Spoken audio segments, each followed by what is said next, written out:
आप सभी उपस्थित मातृशक्ति भगवत चरणानुरागी प्रिय वैष्णव भक्तों को जय श्री कृष्णा, जय श्री राम। भगवान प्राणी मात्र को पावन करने के लिए अनेकानेक अवतार लेकर अनेकानेक लीलाएं करके और हमें जीने की कला भगवान ने सिखाई है।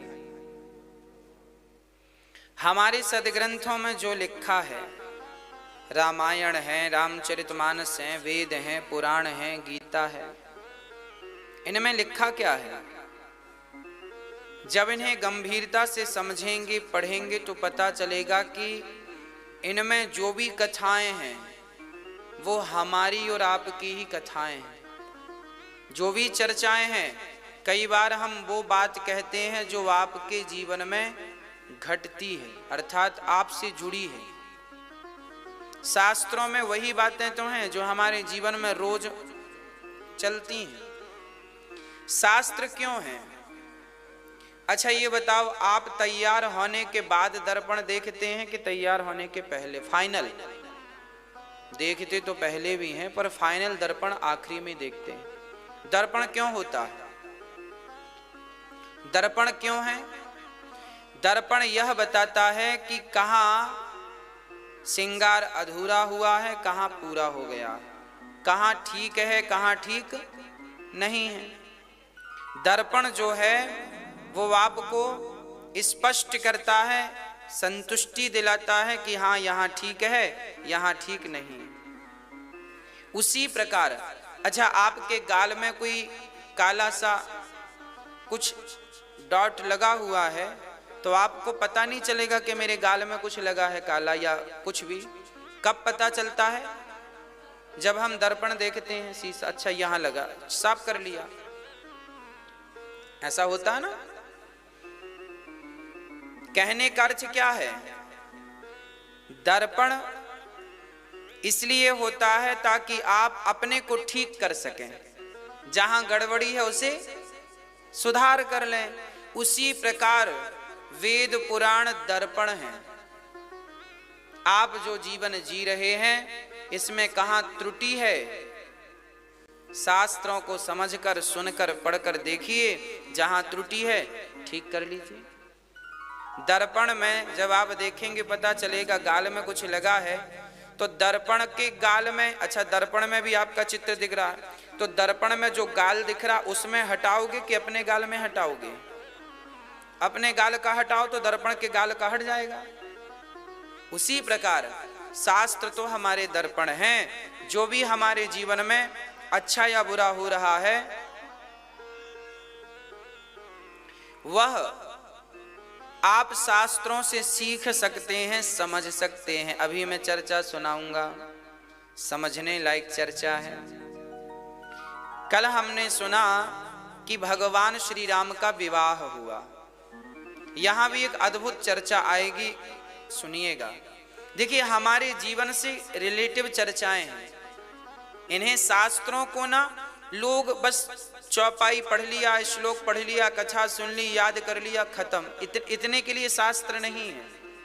शास्त्र धारण करने का नाम है, चरितार्थ करने का नाम है। जो व्यक्ति शास्त्रों के अनुसार चलेगा वो व्यक्ति जीवन में सफल होकर ही रहेगा। आज आप सफल यदि हैं तो कहीं ना कहीं आपको सत्संग अच्छा मिला है, अच्छे लोगों की संगत मिली है, इसलिए आप सफल हैं। जो व्यक्ति असफल है उनको गलत संगत मिल गई, इसलिए असफल हो गए। यदि अच्छे लोगों की संगत करते, शास्त्रों के अनुसार जीवन चलाते, तो याद रखना, शास्त्रों को सुनने वाले को केवल भगवान ही नहीं, संसार का सारा सुख भी उसे प्राप्त होता है, चाहे कोई सा भी सुख हो। आपको धन चाहिए ना, आप शास्त्रों के अनुसार चलकर देखिए, आपको धन की प्राप्ति होगी। सुंदर संतान चाहिए, पुत्र पौत्रादि चाहिए, शास्त्रों के अनुसार चलकर देखिए, आपको सब कुछ मिलेगा। शास्त्रों पर विश्वास करके देखिए, उन्हें धारण करके देखिए, जो लिखा है उनका अनुसरण करके देखिए, जो चाहते हो सब कुछ मिलता है, पर जीवन हो शास्त्रों के अनुकूल, प्रतिकूल ना हो। भगवान श्री राम का विवाह माता सीता के संग जैसी राम जी ने धनुष तोड़ा, श्री परशुराम जी आ गए। किसने धनुष तोड़ा है? हमारे गुरु जी का धनुष है ये। अब तो जब गुरु जी का धनुष टूटा तो परशुराम जी दौड़ पड़े। किसने ये अपराध किया? बहुत बोले,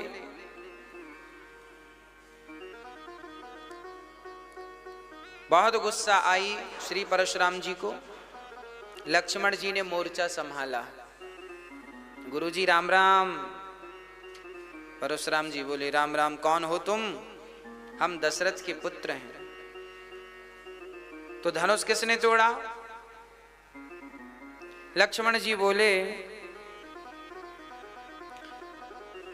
कि पहले राम जी बोले, कौन ने धनुष तोड़ा? तो राम जी बोले, नाथ शंभु धनु भंजनहारा, हुए है को एक दास तुम्हारा। कोई आपका दास होगा जिसने धनुष तोड़ा है, और किसमें ताकत है कि वो इस धनुष को तोड़ सके? उठा भी तो नहीं। भूप सहस दस एक ही वारा, लगे उठावन टरहिना तारा। हिलाने से हिला भी नहीं ये धनुआ।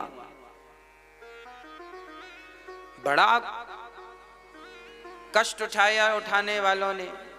रावण की तो उंगली दब गई, रावण उठाने चला तो उंगली दब गई। ऐसा अन्य ग्रंथों में वर्णन है।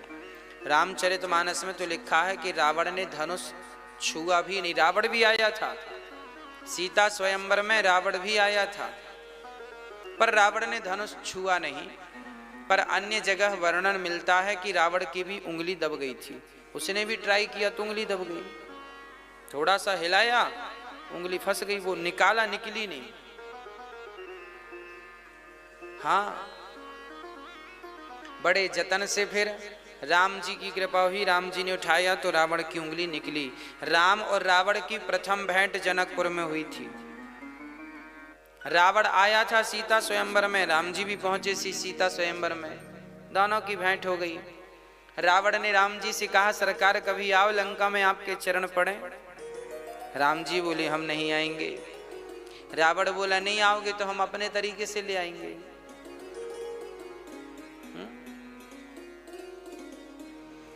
चलिए, ये तो बाद का विषय है। भगवान श्री राम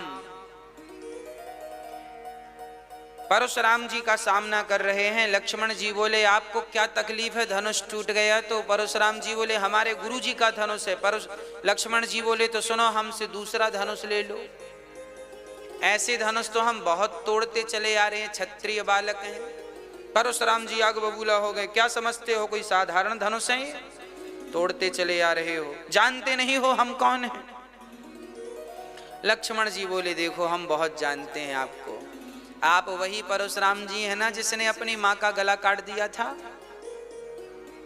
वही हो ना? परशुराम जी बोले, हाँ वही है। बाद में जोड़ भी तो दिया था, भूल गए? परशुराम जी ने अपने पिता की आज्ञा मानी। क्या हुआ था? परशुराम जी के पिता जमदग्नि थे ना। परशुराम जी के पिता श्री जमदग्नि जी की पत्नी जल में पानी भरने गई थी नदी। तो वहां पर कुछ अप्सराएं और गंधर्व उस नदी में क्रीड़ा कर रहे थे। तो परशुराम जी की माँ जमदग्नि पत्नी, वो क्रीड़ा देखने में विलंब हो गया 5-10 मिनट का। तो जमदग्नि जी ने देखा कि मेरी पत्नी का मन किसी स्त्री पुरुष में लगा है। तब तक परशुराम जी आ गए फरसा लेकर। परशुराम जी ने कहा, थोड़ा इनको हाँ बढ़ा दो। परशुराम जी ने कहा, गुरुदेव, प्रभु जी, पिताश्री, चरणों में आपके पुत्र का प्रणाम स्वीकार कीजिए। जमदग्नि जी ने कहा, बेटा परशुराम जाओ, यदि तुम्हारी माँ किसी पुरुष की तरफ देख रही हो तो जाओ उसका सिर काट के ले आओ, यह पिता की आज्ञा। परशुराम जी गए तो सचमुच इनकी माँ, वहां कुछ लोग स्नान कर रहे थे तो उनको देख रही थी। अच्छा, वो तो देख रही थी यूं, भाई आदमी तालाब में, नदी में कोई नहाता है तो उछल कूद करता है, छलांग लगाता, कोई भी स्वाभाविक सी बात है, देखने लगता कैसे कूद रहे हैं ये लोग। परशुराम जी गए और अपनी माँ का सिर काट दिया, अपने फरसे से सिर काट के ले आए, माँ को उठा के ले भी आए, चरणों में रख दिया, बोले ये रही माँ, ये रहा माँ का सिर। परशुराम जी के पिता जमदग्नि बड़े प्रसन्न हुए, वाह, ऐसा आज्ञाकारी पुत्र जो पिता की हर बात मानता हो। बेटा मैं बड़ा प्रसन्न हूं, बोलो तुम्हें क्या चाहिए। तो परशुराम जी ने कहा, हमारी माँ को जीवित कर दो, यही चाहते हैं।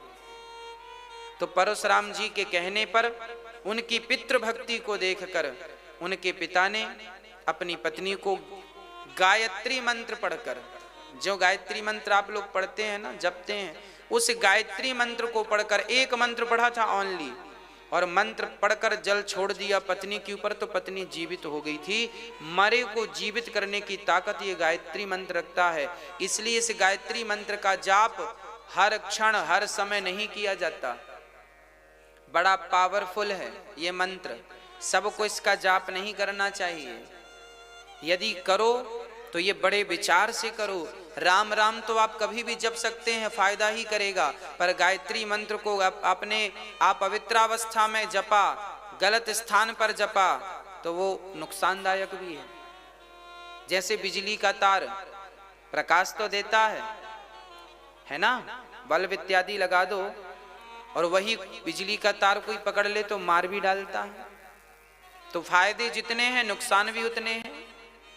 गायत्री मंत्र तो बिजली का तार है, फायदे तो बहुत हैं, पर कोई गलत ढंग से पकड़ ले तो मर भी जाता है, अर्थात उसके दुष्परिणाम हैं।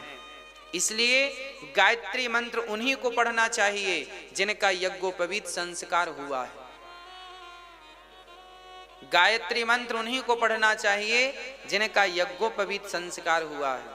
और गायत्री मंत्र सिर्फ दिन में पढ़ा जाता है, रात को नहीं जपा जाता, क्योंकि ये वेद मंत्र है और वेद को रात में पढ़ने की आज्ञा शास्त्र नहीं देते, है ना। वेद मंत्र गायत्री कब पढ़ना चाहिए, करना चाहिए? गायत्री 3 बार, सुबह दोपहर शाम, त्रिकाल संध्या, सूर्य भगवान को अर्घ्य देकर प्राणायाम करके फिर गायत्री मंत्र पढ़ना चाहिए। गायत्री मंत्र पढ़ने के पहले सूर्य अर्घ्य देना जरूरी है, सूर्य अर्घ्य देकर प्राणायाम करना जरूरी है। प्राणायाम करने के बाद शिखा बंधन, जिसकी शिखा है, जिसके गले कंधे पर यज्ञोपवीत है, जिसने लंगोटी लगा रखी हो, है ना, कांच इत्यादि, वह गायत्री मंत्र का अधिकारी होता है। यदि आप ये नियम फॉलो कर सकें तो गायत्री मंत्र जप सकते हैं, और ये नियम फॉलो ना हो तो फिर राम राम ही जपो, इसी से कल्याण है। ठीक है। श्री परशुराम जी, अब इसका अर्थ ये नहीं है कि परशुराम जी ने अपनी माँ का सिर काट दिया तो आप भी अपने माँ का सिर काटो, बोले हम भी पिता के भगत हैं। वो परशुराम जी थे और माँ का सिर कटने के बाद उसे जिंदा भी किया। क्या तुम्हारी ताकत है जिंदा करने की? यदि जिंदा करने की ताकत है तब तो काट देना, और जिंदा करने की ताकत नहीं है तो दिल भी मत दुखाना, याद रखिएगा। ये सब ये कोई सामान्य लोग नहीं हैं, परशुराम जी भगवान नारायण के ही अवतार हैं, है ना। तो परशुराम जी, लक्ष्मण जी कहते हैं आप वही परशुराम जी हो ना जिन्होंने अपनी माँ का सिर काट दिया? हाँ वही है।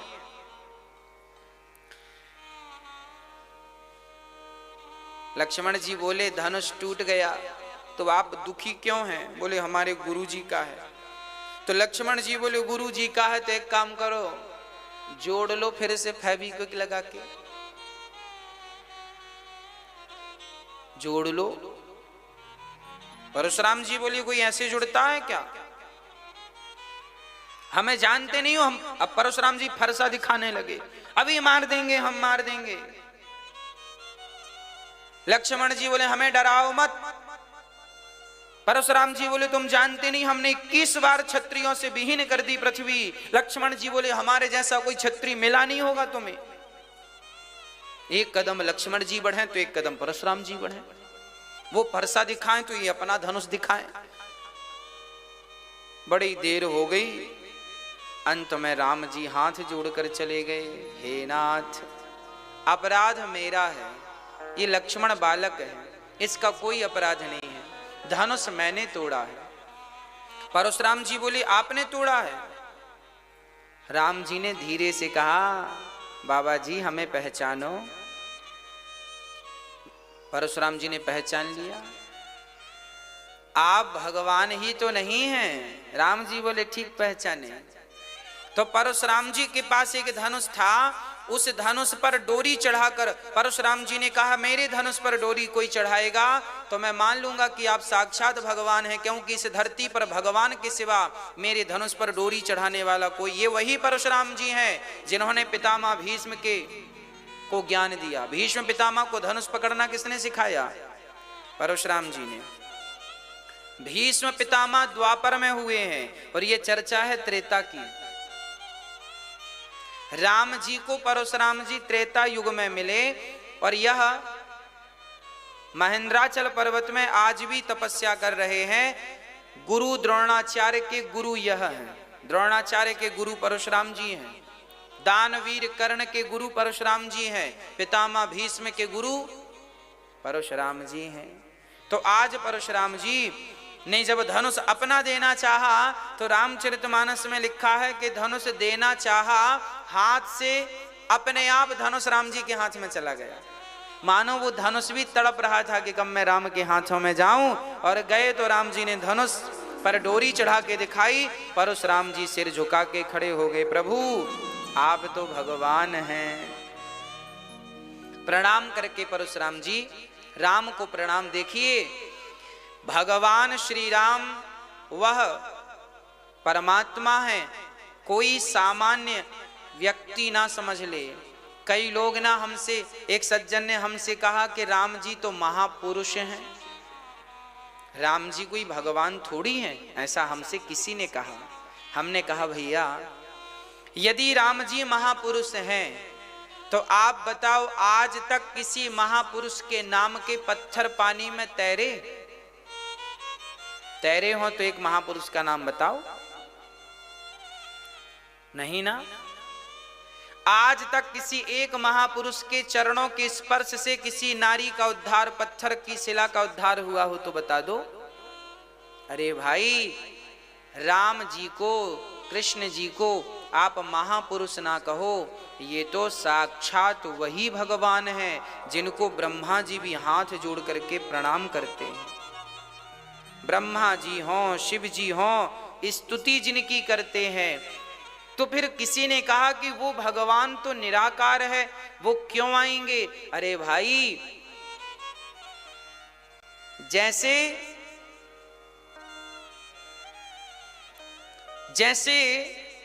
बहुत बड़ा राजा जो सबका सम्राट होता है, वह राजा जब अपने बच्चों के साथ खेलता है तो बच्चों के लिए घोड़ा बन के उन्हें अपनी पीठ में बिठा लेता है कि नहीं?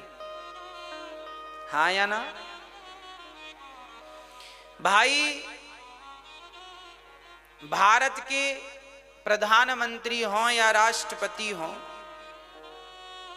उदाहरण के लिए समझिएगा, आज भारत के राष्ट्रपति श्री रामनाथ कोविंद जी हैं। जब ये अपने घर जाते होंगे, हमारे लिए तो राष्ट्रपति हैं, हमारे लिए तो बड़े सम्माननीय व्यक्ति हैं, आपके लिए भी हैं। पर जब ये अपने घर जाते होंगे और इनका नाती इनकी गोद में आता होगा और कहता होगा कि हमें आपकी पीठ में बैठना है, तो राष्ट्रपति जी बैल बन जाते होंगे और नाती उनकी पीठ में बैठ के चलता होगा। हाँ या ना? तो हम सबके लिए तो माननीय वंदनीय राष्ट्रपति जी हैं, पर अपने नाती के लिए तो उनके दादा ही है ना। और दादा तो बैल भी बन जाए, घोड़ा भी बन जाए, चल अपने पीठ पे बिठा के तुझे 4 कदम घुमाऊं। क्यों घुमाऊं? उसकी खुशी के लिए। इससे क्या होता है? बच्चे की खुशी होती है।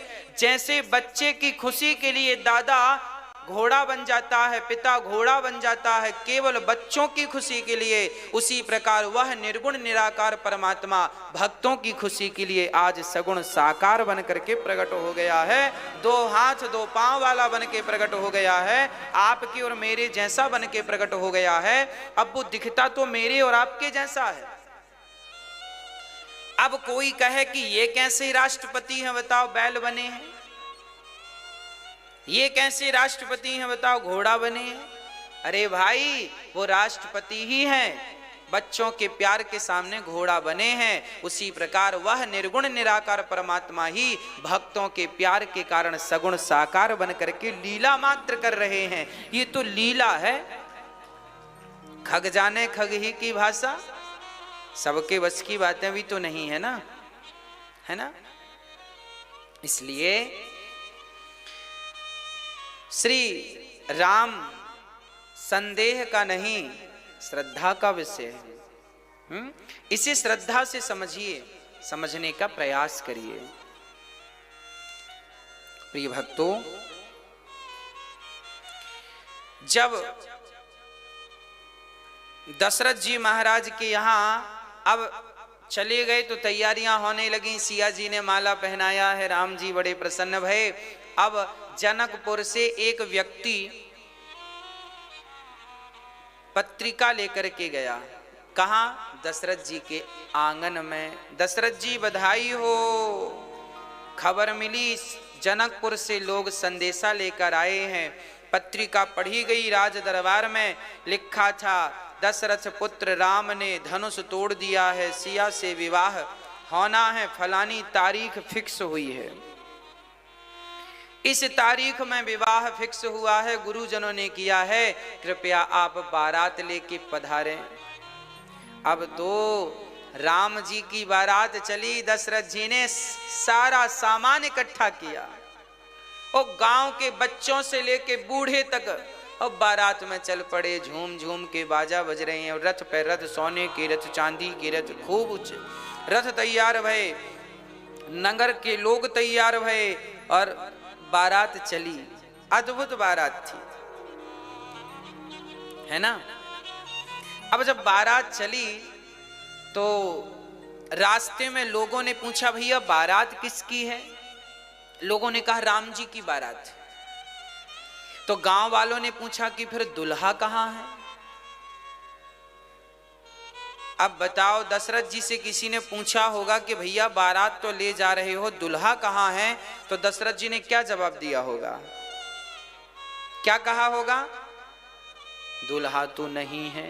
अरे नहीं है, इसे क्या मतलब है?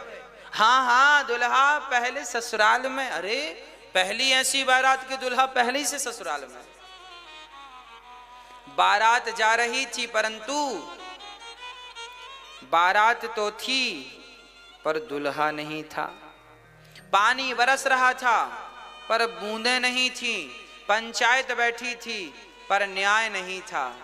ये 3 घटनाएं अक्सर लोग पूछा करते हैं, कहां कहां की घटनाएं हैं। बारात जा रही थी पर दुल्हा नहीं था, ये तो राम की घटना है कि दशरथ जी बारात लेकर जा रहे हैं। शत्रुघ्न और भरत जी तो हैं। अरे पहले से पता होता कि इनका भी विवाह होना तो इन्हें ही दूल्हा बना लेते, पर दशरथ जी को तो ये पता था राम का विवाह है, लक्ष्मण का भी अभी फिक्स नहीं हुआ। वो तो जनक जी जब चारों को देखेंगे तब उनके दिमाग में बात आएगी कि ये 4 हैं और हमारी छोरियां भी 4 हैं। बार बार का खर्चा कौन करे, एक बार में ही निपटाओ, है ना। अब बारात चली पर दुल्हा नहीं, पानी बरस रहा था पर बूंदे नहीं। जब भगवान श्री कृष्ण ने गोवर्धन उठाया था तब इंद्र ने मूसलाधार पानी बरसाया। पानी तो बरस रहा था पर बूंदें कहाँ चली गई पता नहीं। अगस्त जी पी गए। और तीसरी बात है कि पंचायत बैठी थी परंतु न्याय नहीं था। ये प्रसंग है द्रौपदी का। द्रौपदी पंचायत, पांचों पांडव बैठे थे, बड़े बड़े पंचायती लोग बैठे थे पर न्याय नहीं था। ये तीन घटनाएं जिसमें एक घटना पर हम चर्चा करें, एक बात पर विचार करें। जनक जी के यहाँ बारात पहुंची। अब जनक जी ने बड़ा स्वागत सम्मान किया। अच्छा, दशरथ जी जब एक गांव से निकले तो बोले कि भाई दुल्हा तो आगे है। लोगों ने बड़ी हंसी उड़ाई। तो दशरथ जी को लगा बात तो सही है। तो दशरथ जी ने भरत को आगे के रथ में बिठाल दिया दुल्हा बना के। कोई पूछे दुल्हा कहाँ, बोली ये बैठ। अब किस किस को बताएंगे कि दुल्हा पहले से है, तो समाधान तो निकालना पड़ेगा। तो भरत को दुल्हा बना के बिठाल दिया। अब भरत जी दुल्हा बन के बैठे हैं। चल रही है बारात, चल रही है। चलती चलती जनकपुर पहुंची। और जब जनकपुर पहुंची बड़ा अद्भुत दर्शन। जनक जी ने स्वागत किया दशरथ जी का। वाह, अद्भुत नजारा। जनक जी का भी क्या सुंदर नगर था। जनकपुर कैसा था जानते हैं? बड़ी चौड़ी चौड़ी सड़कें थी, एक से बढ़कर एक मकान थे। आहा, सारे मकान चारों तरफ से खुले थे। वास्तु का पूरा ध्यान रख करके मकान बनाए गए थे। आप लोग भी मकान बनाया करो तो जरा मकान बनाने के पहले एक छोटा सा विचार कर लिया करो, है ना। आजकल हम देखते हैं लोग मकान बनाते हैं ना तो सामने की सड़क में जितना कब्जा कर सकते हैं कर लेते हैं। इनको बोलते हैं मूसर, मूर्ख। आपने देखा होगा सामने यदि 10 फीट की सड़क है और सड़क के किनारे कोई घर बना रहा है तो वो 2 फीट दबा लेता है, सड़क पे ही कब्जा कर लिया। अब जब टूटेंगे सो बाद में देखी जाएगी, पर पहले तो समस्या हो ही गई। कई गलियां तो ऐसी हो गई, लोगों ने ऐसा कब्जा कर लिया। अब देखना, ऐसा कब्जा कर लिया कि कार घर में खरीद कर लाए तो कार घर तक ही नहीं पहुंचती, क्योंकि सड़क नहीं है। कार तो है पर कार को घर तक ले जाने के लिए सड़क में कब्जा कर लिया। 1 फीट इस तरफ वाले ने दबा लिया, 1 फीट इस तरफ वाले ने दबा लिया। और जो ज्यादा दमदार है वो 2 और 3 फीट भी सड़क दबा लेता है। आप लोगों ने तो नहीं दबाई? हाँ, लोग अपने आप को बड़ा होशियार समझते हैं। हमने सड़क दबा ली, हम बड़े होशियार हैं। तुम गधे हो। गधे इसलिए हो कि कल को तुम्हारी बेटी जब विदा होगी ना तो तुम्हारे द्वार पर गाड़ी भी नहीं आएगी कि तुम द्वार के सामने बेटी को बिठा सको, विदाई दे सको। पैदल ले जाना पड़ेगा बेटी को चौराहे तक, जहां तक गाड़ी आ रही है। तो इनको मूर्ख कहेंगे कि होशियार कहेंगे? हाँ,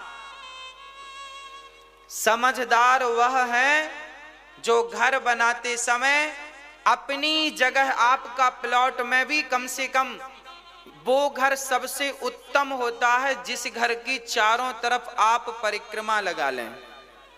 याद रखिएगा, वास्तु कहता है कि घर बनाते समय घर ऐसा बनाइएगा जिस घर की आप सारी परिक्रमा लगा लें। भले 2-2 फीट जगह छोड़ो चारों तरफ, पर चारों तरफ जगह छोड़ोगे। जिस घर में चारों तरफ से प्रकाश मिलेगा उस घर में कोई भी वास्तु दोष काम नहीं करता, है ना। कोई भी वास्तु दोष काम नहीं करता यदि घर की इसलिए पहले के जमाने में घर ऐसे ही बनते थे। आगे आंगन होता था, पीछे बाड़ी होती थी, है ना। चलो चारों तरफ से ना खोल सको तो आगे और पीछे से तो घर को ओपन रखो, अर्थात पीछे भी थोड़ी सी जगह छूटी हो, आगे भी। आंगन वाले घर बहुत शुद्ध माने जाते थे, इसलिए हमारे भारत में पहले आंगन वाले घर ही बनते थे। उन घर में कोई वास्तु का दोष नहीं होता था, घर में बड़ी खुशियां होती थी, बड़ा सुख मिलता था। आज के घर तो वास्तु का ध्यान जो रखते हैं सो बढ़िया है, जो नहीं रखते तो फिर बड़ा परेशान होते हैं, है ना। किस दिशा में क्या होना चाहिए ये विचार कर लो। घर बनाने के पहले एक बार कोई समझदार से पूछ लो। और आजकल तो YouTube का जमाना है साहब, सब चीजें मिल जाती हैं घर बैठे, कहीं जाने की जरूरत नहीं। कहां पर क्या बनाना है, घर की किस दिशा में रसोई होनी चाहिए, रसोई आग्नेय कोण में होनी चाहिए। आग्नेय कोण किसे कहते हैं? दक्षिण और पूरब का जो कोना है उसे आग्नेय कोण कहते हैं। दक्षिण दिशा और पूरब दिशा का जो कोना है उस दिशा में रसोई होनी चाहिए।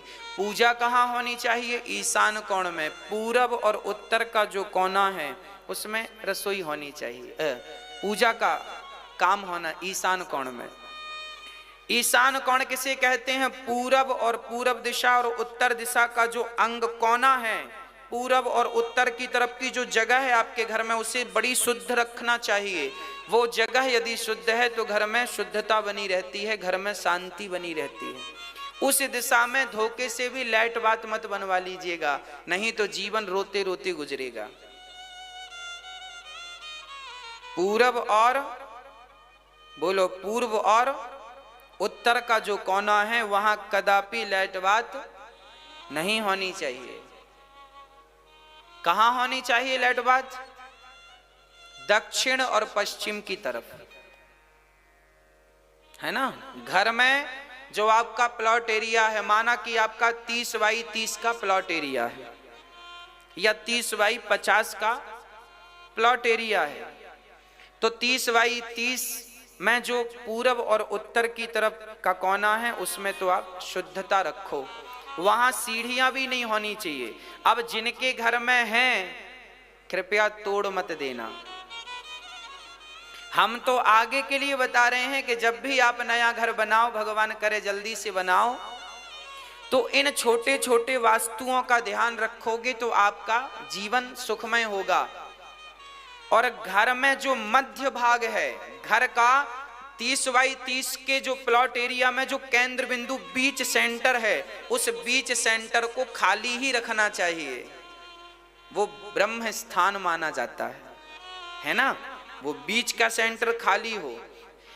वास्तु एक देवता का नाम है, वास्तु एक देवता का नाम है। तो आप ध्यान दें कि वास्तु देवता का पेट, पेट मतलब सेंटर, हमारे शरीर में सेंटर में पेट है कि नहीं? ऐसे आपके मकान में जो सेंटर पॉइंट है प्लॉट एरिया का, जो बीच है, वो ब्रह्म स्थान माना गया। उसे खाली रखिएगा, उसमें बैठ के आप भोजन इत्यादि कर सकते हैं। बैठक हॉल बना लीजिएगा, ठीक है। वहां खाली रहने से क्या होता है कि घर में बिल्कुल आनंद होता है। वास्तु जहां आप रहते हैं ना, उस भूमि का भी बहुत बड़ा प्रभाव पड़ता है जीवन में। बच्चों को कहां बैठ के पढ़ना चाहिए, ये भी शास्त्र हमारे दर्पण है, सब चीज बताते हैं।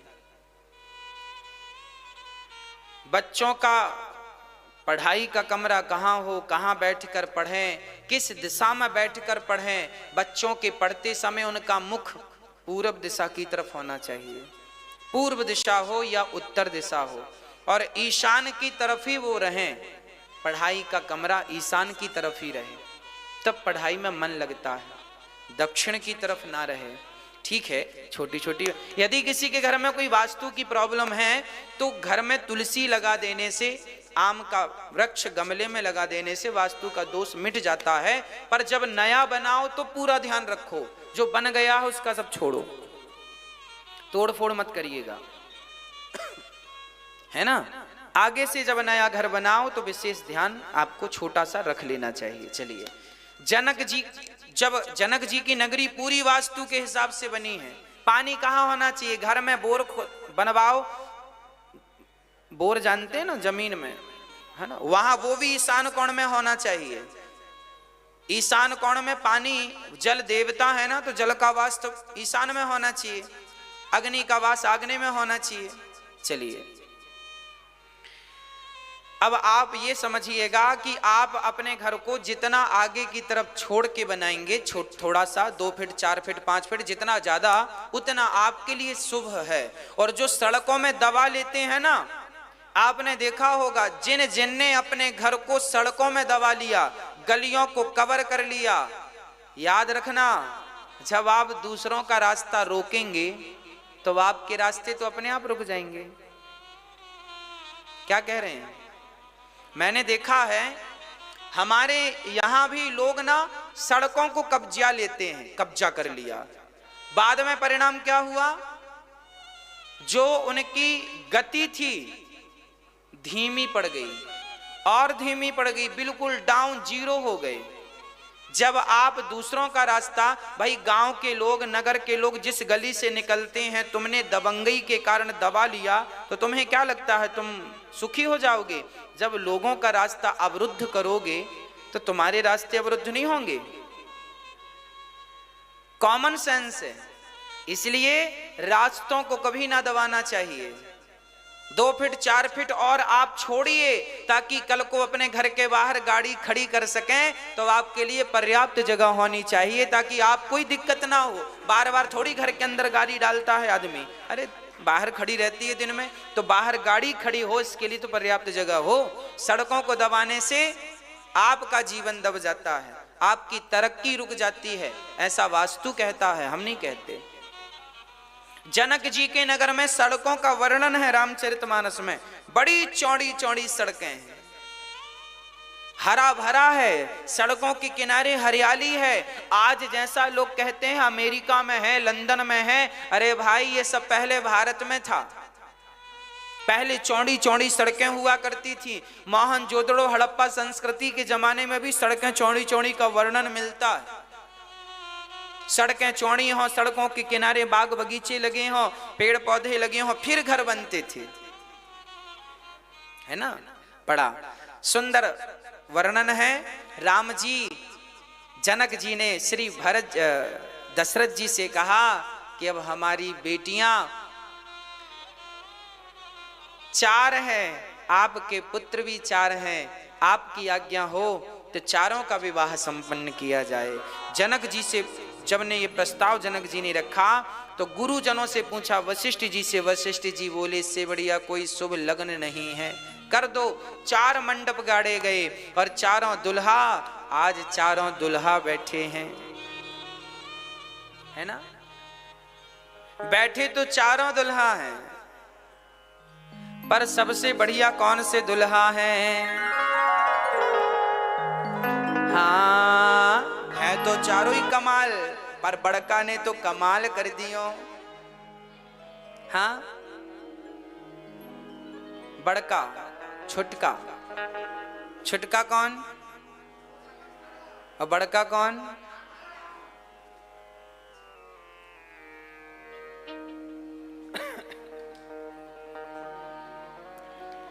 बिहार की भाषा बड़ी प्यारी है, आपको पता है?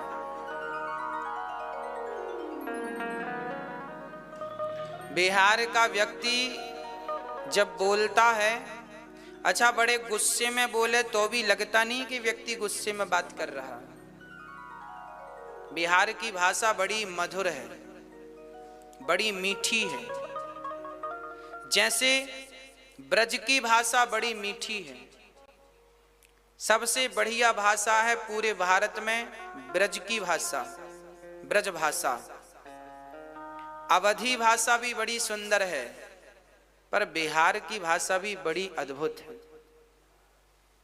बिल्कुल सरल, सहज, और वहां का व्यक्ति गुस्सा भी होता है ना, और गुस्से में भी कुछ बोले तो हमें आपको लगेगा कि सामान्य बात कर रहा है। अर्थात वहां का क्रोध भी दिखता नहीं है ज्यादा, क्योंकि भाषा में क्रोध नहीं है, क्योंकि भाषा बड़ी सरल है, सहज है, सुंदर है, मीठी है।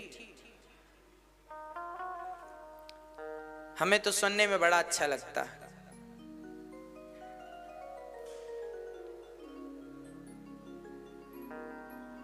आइबो खाइबो,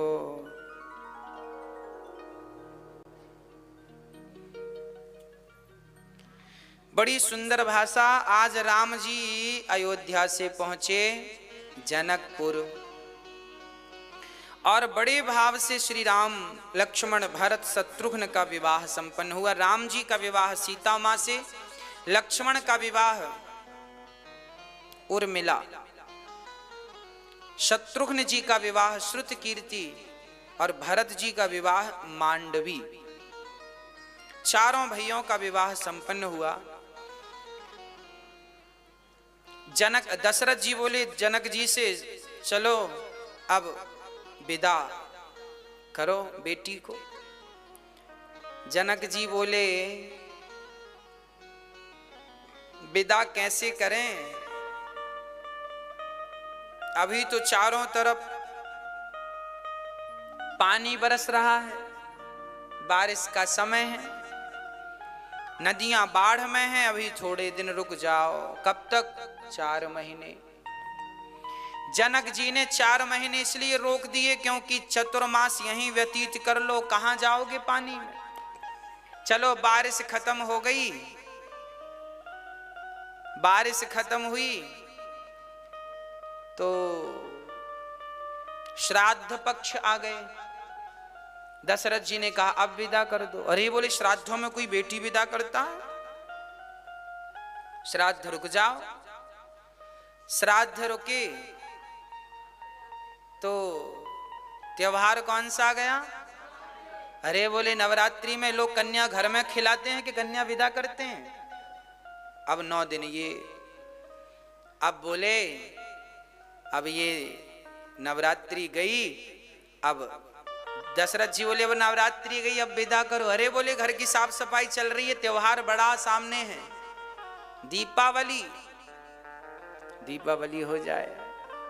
ऐसे करते करते 6 महीने जनक जी ने रोक रखा, और जब 6 महीने हो गए, अब जनक जी ने अपने आप को समझाया कि आज ना सही कल, कल ना सही परसों, बेटी को तो विदा करना ही पड़ेगा, तो फिर कर ही दो। जनक जी ने इतना दहेज दिया, इतना सामान दिया कि दशरथ जी ने जितना मिला जनकपुर वासियों को, गरीबों को, दीन दुखियों को बुला बुला के वहीं के वहीं निपटाए। कहां ढोते फिरेंगे। जनक जी ने जनक जी दान दे रहे हैं दशरथ जी को, कन्यादान में जो सब दहेज जिसे आप बोलते हैं, दशरथ जी ने सब लुटाना शुरू कर दिया। कहने का अर्थ यह है कि आपकी जरूरत से ज्यादा विधाता दे दे तो उसका काम केवल परमार्थ के लिए हो। जो धन धर्म के लिए होता है वो धन बढ़कर के हमें विधाता देते हैं, और जब धन हम अपने उपयोग में लेते हैं सारा और उसका दुरुपयोग करने लगते हैं तो भगवान समझ लेते हैं ये व्यक्ति योग्य नहीं है, धन देना भगवान कम कर देते हैं। धन मिले पानी बाढ़े, नाव में घर में बाढ़े, दाम दोनों हाथ उलीछियो यही सयानो काम। नाव में पानी बढ़ जाए तो उलीछ कर गिरा दो, नहीं तो वो पानी नाव को डुबा देगा। जरूरत से ज्यादा घर में धन आ जाए तो दोनों हाथ से दान करना, नहीं वह धन ही बुद्धि बिगाड़ देगा और लुटिया डुबा देगा। धन से अधर्म भी होता है, धन से धर्म भी होता है, करना क्या है मर्जी आपकी है ना। अब विदा होने लगी तो जनक जी के, दशरथ जी ने जाकर जनक जी को प्रणाम किया। दशरथ जी ने जनक जी के पांव छुए, और जैसे ही पांव छुए तो जनक जी रोने लगे, प्रभु आप मुझे अपराध में डाल रहे हैं, अपराधी बना रहे हैं। क्यों? क्योंकि परंपरा तो यही आई है कि हमेशा लड़की का पिता लड़के के पिता के पांव छूता है। पर आज उल्टा हो गया। आज लड़के के पिता दशरथ जी ने लड़की के पिता जनक जी के पांव छू लिए, और जब पांव छुए तो जनक जी ने कहा मुझे पाप में क्यों डाल दिया भगवान आपने। तब जनक जी से दशरथ जी ने कहा प्रभु मैं ही आपके पांव पड़ूंगा, क्योंकि बड़े आप हैं। मैं बड़ा कैसे, मैं तो लड़की का पिता हूं। लड़की का पिता तो हमेशा छोटा होता है, लड़का का पिता बड़ा होता है। हाँ ना, हमेशा हमेशा दशरथ जी ने कहा जनक जी सुनो, हमेशा देने वाला बड़ा होता है और हमेशा लेने वाला छोटा होता है। अरे लड़की का पिता इसलिए बड़ा होता है क्योंकि लड़की का पिता लड़की दान करता है, देता है, जिसे कन्या दान कहते हैं। तो देने वाला तो सदियों से बड़ा हुआ है। अरे देने वाला बड़ा हुआ तब तो लेने वाला बामन बने। भगवान को भी बामन बनकर, बामन मतलब छोटे, बामन अंगुल के, जब देने वाला देता है, देने वाला सदा बड़ा होता है। यदि बड़े बनना है तो देना सीखो। दशरथ जी ने कहा कि आप तो देने वाले हैं, आपने 4 बेटियों का दान किया है। आप देने वाले हैं इसलिए आप बड़े हैं, हम लेने वाले हैं इसलिए हम छोटे हैं। पर समाज की परंपरा उल्टी चलती है। यहां तो लड़के का पिता यही सोचता है हम बड़े हैं। जरा पूछो इनसे तुम किस एंगल से बड़े हो, तुमने दिया क्या है? सिर्फ लिया है, केवल लिया है। कल ही हमसे एक बिटिया ने पूछ लिया, कल कथा सुना के हम गए तो ऊपर बैठे थे तो एक बेटी आई, उसने कल हमसे पूछ लिया कि गुरुजी आखिर माँ बाप लड़की के घर क्यों नहीं खाते? माँ बाप लड़की के घर क्यों नहीं खाते, क्यों नहीं रहते?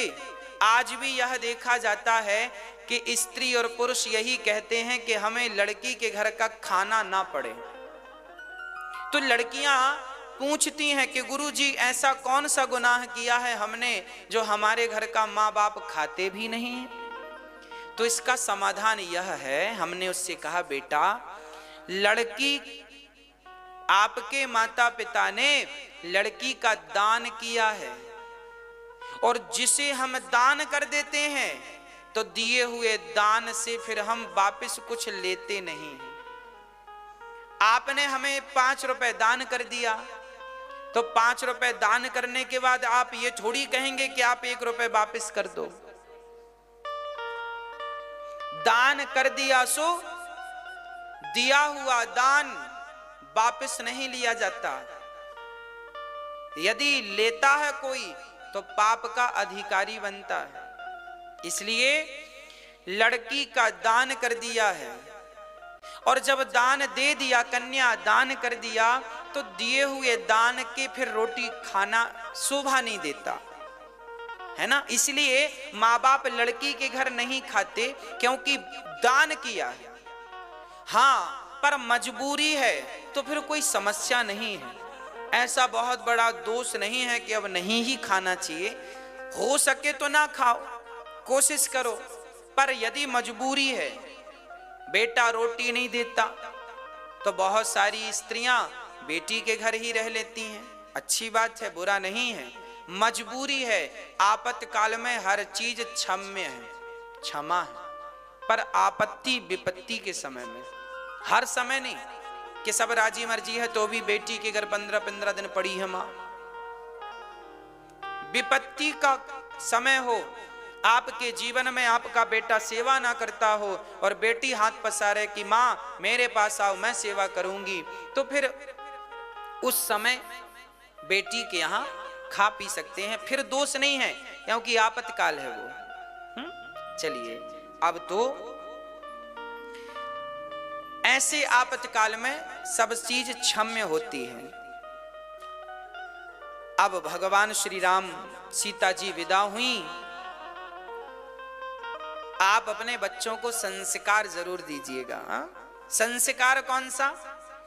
दशरथ जी ने मांगा कुछ नहीं, पर जनक जी ने दिया बहुत कुछ, बहुत कुछ जनक जी ने दिया।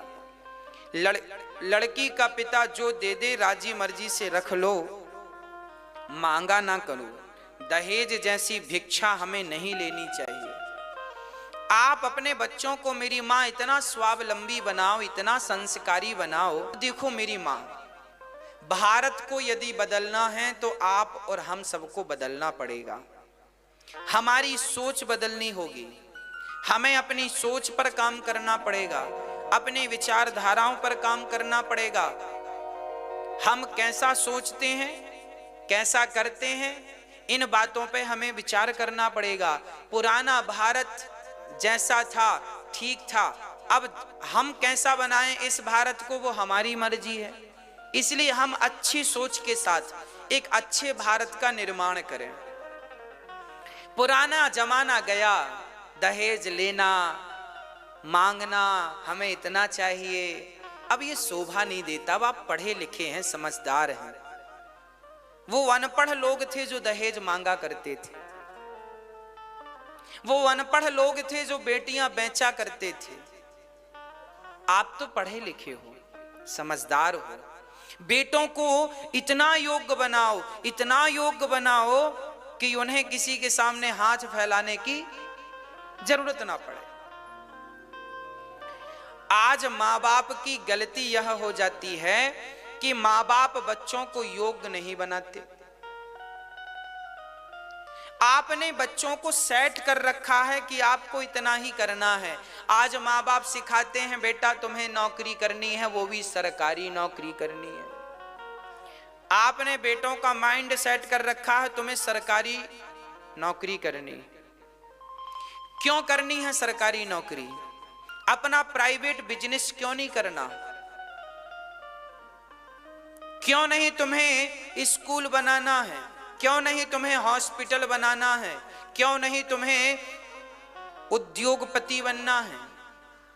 क्यों नहीं तुम फैक्ट्रियां डाल रहे हो बढ़िया बढ़िया? खिलौने भी चाइना से आ रहे हैं, तुम खिलौने की फैक्ट्री क्यों नहीं डाल रहे हो?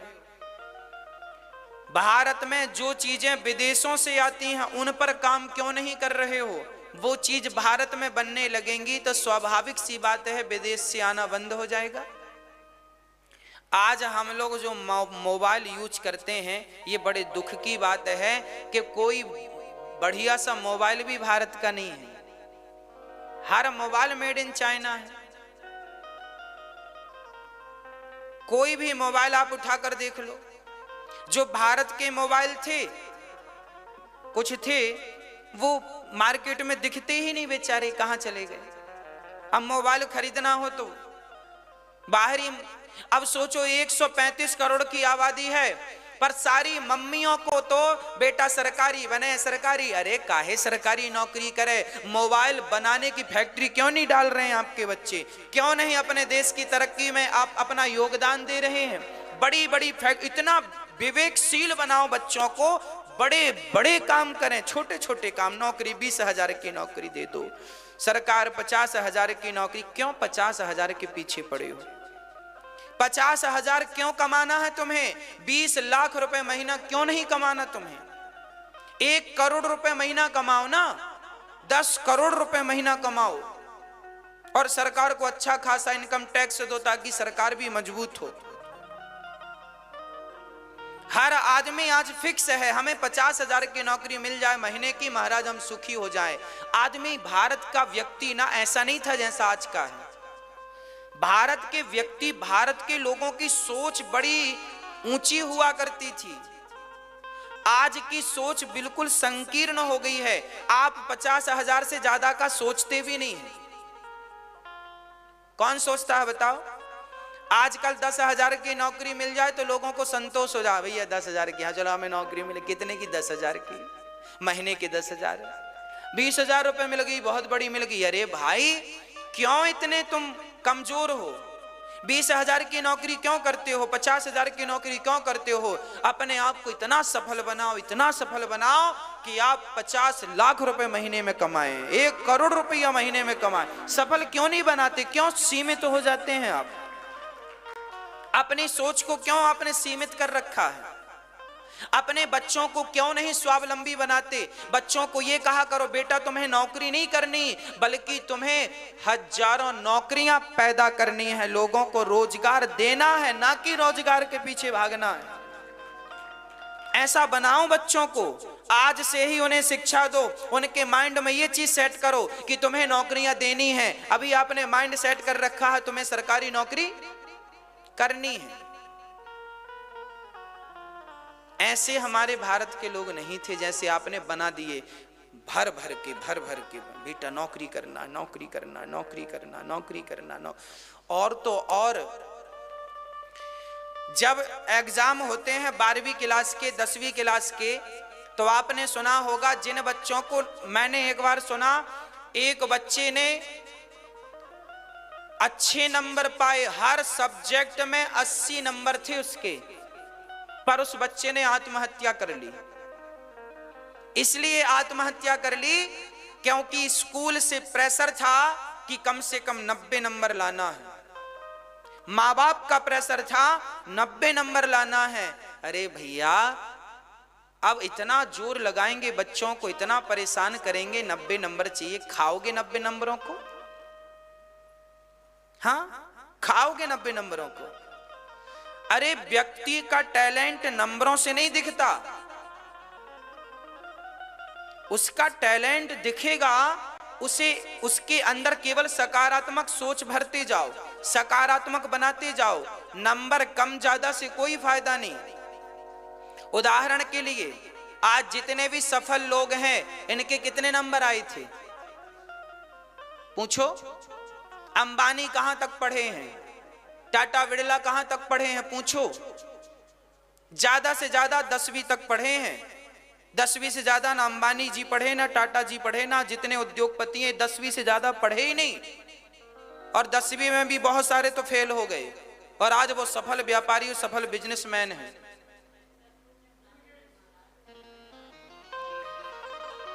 कितने लोग ऐसे पाए जाते हैं, कितने लोग ऐसे हैं जो कि ज्यादा नहीं पढ़े पर वो सफल बन गए। आप अपने बच्चों को ये मत कहा करो अच्छे नंबर लेके आए, अच्छी बात है, अच्छे नंबर लाएं, अच्छी पढ़ाई करें, अच्छी बात है, पर इतना प्रेशर ना दो कि आत्महत्या कर लें बच्चे। इतना भी प्रेशर तो ठीक नहीं है। अरे आदमी तो किसी ना किसी विधान से, जिनके एक भी नंबर नहीं आते वो भी कोई भूखा थोड़ी मर रहा है, सब बढ़िया पेट भर के खा रहे हैं, 2 रोटी सब कमा रहे हैं। मजदूर आदमी भी 2 रोटी कमाता है, बच्चों को पालता पोसता है, संस्कार देता है। बच्चों का केवल उनके अंदर सकारात्मक सोच भरिए, सकारात्मक संस्कार भरिए, बेटा तुम्हें नौकरियां देनी हैं, ये माइंड में सेट कर दो, वो अपने आप उतने नंबर लेके आएगा जितने की उसको जरूरत है। कितने नंबर लाना है ये टारगेट मत दो, टारगेट ये दो कि तुम्हें बड़े होकर नौकरियां पैदा करनी है, बस इस विषय में काम करना है। बस अपने आप बच्चों के रास्ते सुधरने लग जाएंगे। हमने देखा है बड़े करोड़पति बच्चों के बच्चे प्रेशर से आत्महत्या कर लेते हैं। भारत का युवक जवान मर रहा है, आत्महत्या कर रहा है, उसे लगता है नंबर कमाएंगे तो हमारा भविष्य क्या होगा। अरे भैया जिसके 00 आए हैं उसका भी भविष्य बहुत बढ़िया है, क्यों चिंता कर रहे हो?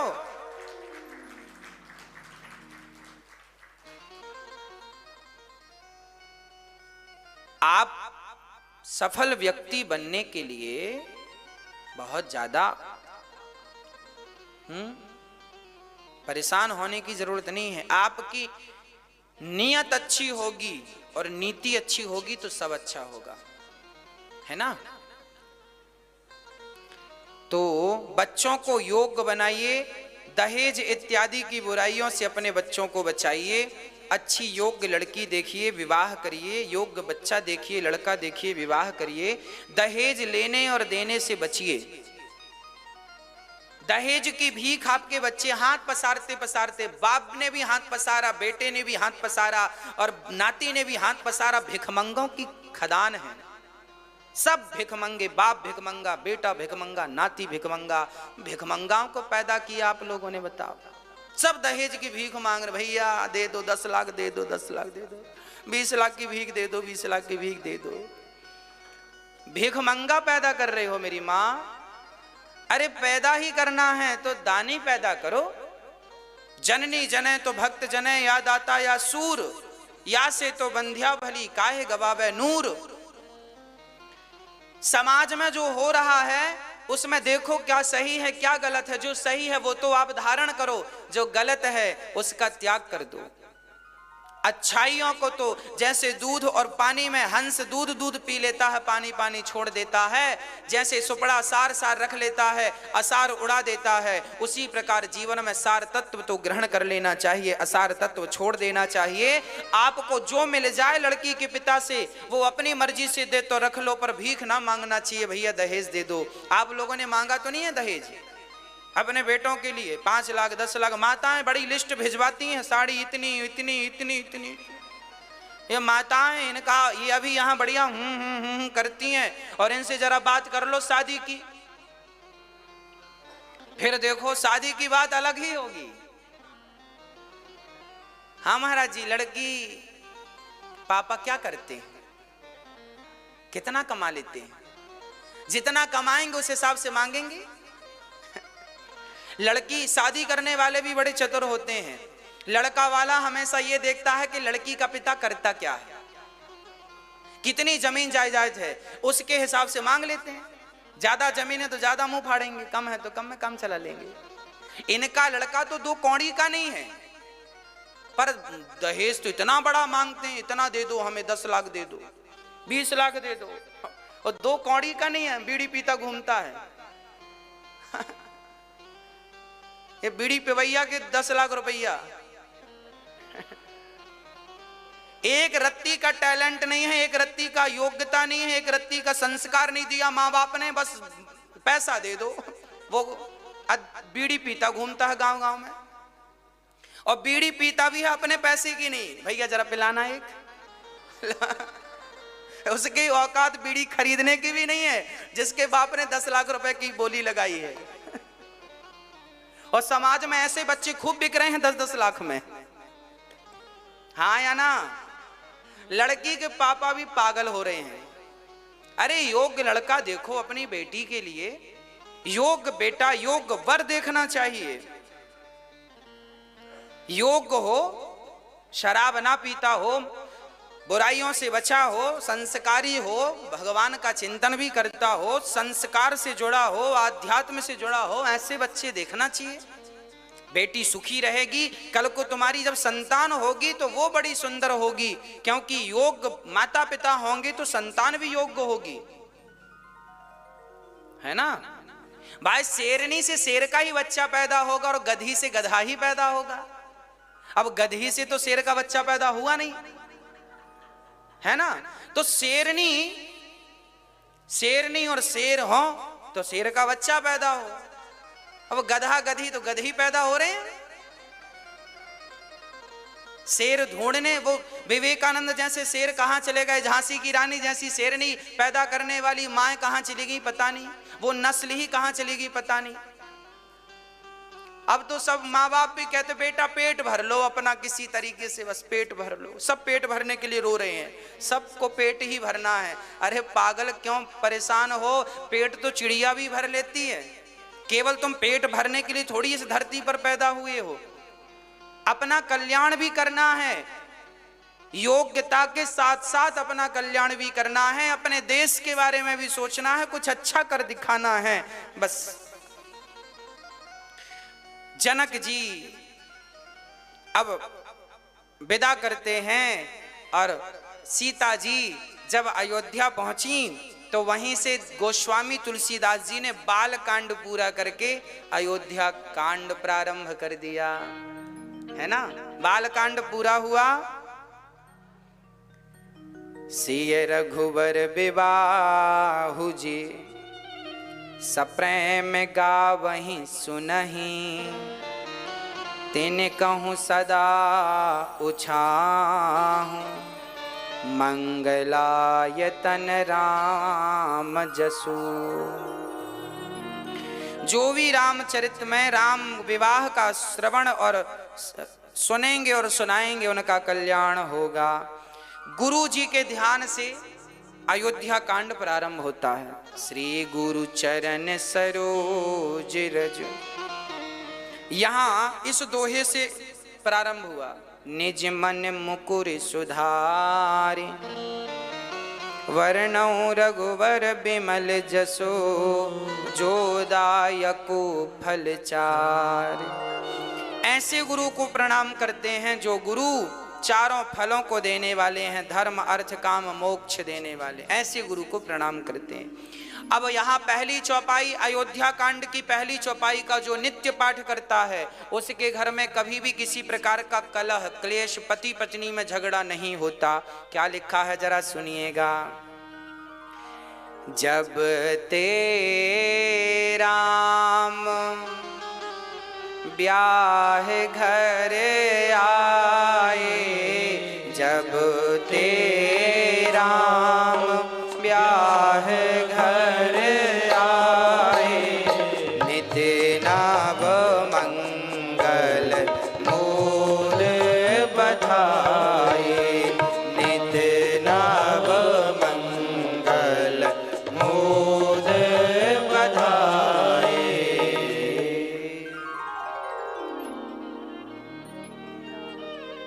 हाँ,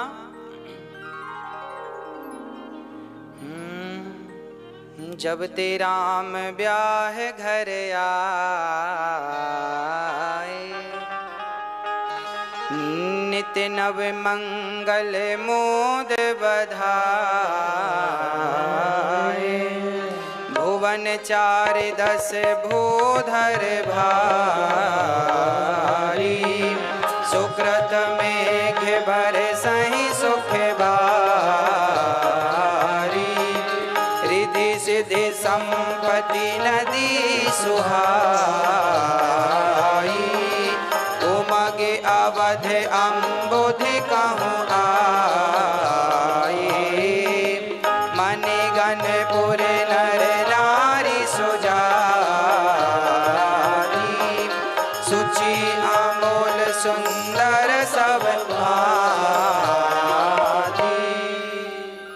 जब ते राम ब्याह घर आए, नित नव मंगल मोद बधा। जिस दिन से राम जी विवाह करके आए, आहा, जब राम जी विवाह करके आए, सिया जी आई तो उनको मुंह दिखाई कौशल्या माँ ने क्या दिया जानते हैं? अच्छा, कौशल्या माँ ने सोचा कि मेरे राम से तो अच्छी नहीं होगी बहू, सबको अपना बेटा बहुत अच्छा लगता है, तो कौशल्या को भी लगा कि मेरा बेटा तो सबसे अच्छा है, इससे अच्छी तो नहीं होगी बहू। कौशल्या जी ने जब सिया को देखा, आहा, जब सिया को कौशल्या माँ ने देखा, घूंघट उठा करके तो कौशल्या माँ तो बारी बारी गई। आहा, इतनी सुंदर, ये तो मेरे राम से 21 है, राम से 19 नहीं है, राम से 21 है, सुंदर है। अब जब सीता का भोलापन माँ ने देखा तो कहने लगी, बेटा मैं तुझे अब धन दौलत क्या दूं, तेरी कैकई माँ ने सोने का महल दे दिया है। मुंह दिखाई कैकई माँ ने क्या दिया था? सोने का महल, जिसे कनक भवन कहते हैं। इतना प्यार करती थी कैकई जी। अब कौशल्या ने कहा, सिया मैं तुझे क्या दूं, एक काम कर, मैं अपने राम से बहुत प्यार करती थी और राम का जो सुंदर सा मुखड़ा है ना, चेहरा, मैं उसे देखा करती थी और मैं अपने राम को किसी को नजर उठाकर देखने नहीं देती थी, कहीं कोई मेरे राम को नजर ना लगा दे। कोई राम को घूरने लगे ना तो कौशल्या माँ के खड़ी हो जाती थी, मेरे राम को मत देखो ऐसे। राम का मुख केवल कौशल्या जी देखा करती थी, बाकी किसी को मुंह चेहरा नजर उठाकर माँ ज्यादा देर देखने नहीं दिया करती थी। जैसे बिहारी जी के मंदिर में बार बार पर्दा होता है ना, एक नजर से आप नहीं देख सकते, बिहारी जी को पर्दा लग जाता है, नजर कटती रहती है। ऐसे कौशल्या माँ राम के इर्द गिर्द रहा करती थी, कोई नजर उठा के देखे ना राम का एक टकी टकी मतलब टकटकी लगा के कोई दर्शन ना करे। पर आज कौशल्या मैया ने सीता को देखकर कहा, सीता जा, किसी ने तुझे सोने का महल दिया, किसी ने सोने का धन सोना चांदी दिया, जा, आज से राम के मुख पर आज से तेरा कब्जा रहेगा। मैं अपना अधिकार छोड़ करके राम पर मैं तेरा अधिकार तुझे अधिकारी बनाती हूं। आज से राम तेरे हुए, राम का मुख तेरा हुआ। अब मैं ये अधिकार माँ होकर छोड़ रही हूं। अब राम का मुख कोई देख सकता है, नजर उठाकर तो केवल तू देख सकती है। ऐसा अधिकार माँ कौशल्या ने सिया जी को दिया। चारों तरफ बधाई बज रही हैं और चारों तरफ राम के विवाह का उत्सव चल रहा है। एक दिन क्या हुआ कि आज हमारे आज भैया जी जयप्रकाश शर्मा जी आज छत्तीसगढ़ से आए हैं। कहां से? छत्तीसगढ़ बालोद से। इन्होंने आज 5 वृद्ध माओं का सहारा बने और 5 माओं को एक साथ गोद लिया है। एक बार सुंदर तालियां।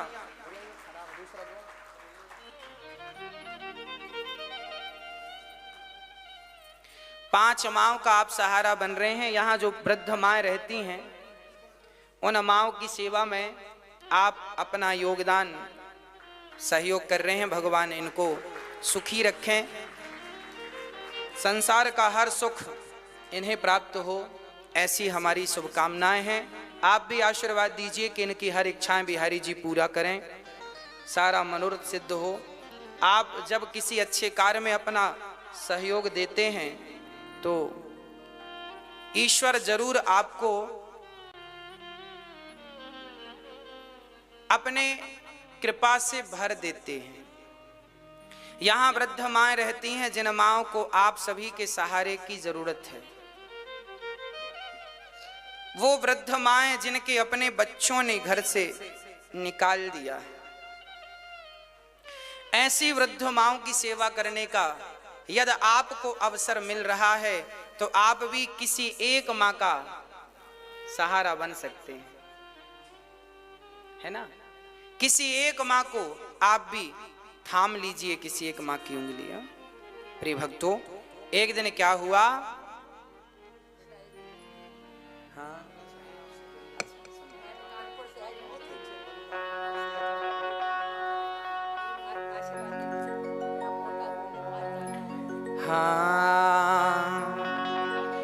श्रवण समीप भय सित के सा, मनहु जरठ पनु अस उपदेसा।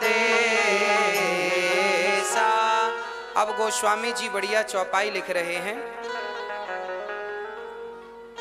चौपाई यह है, एक दिन दशरथ जी अपने बाल सुलझा रहे थे, तभी उन्होंने देखा कि दशरथ जी के एक बाल, कान के पास के कुछ बाल सफेद हो गए। दशरथ जी को लगा कि बाल सफेद हो गए मतलब बुढ़ापा आ गया। अच्छा, आप लोगों का बुढ़ापा आया कि नहीं? नहीं आया? आ गया।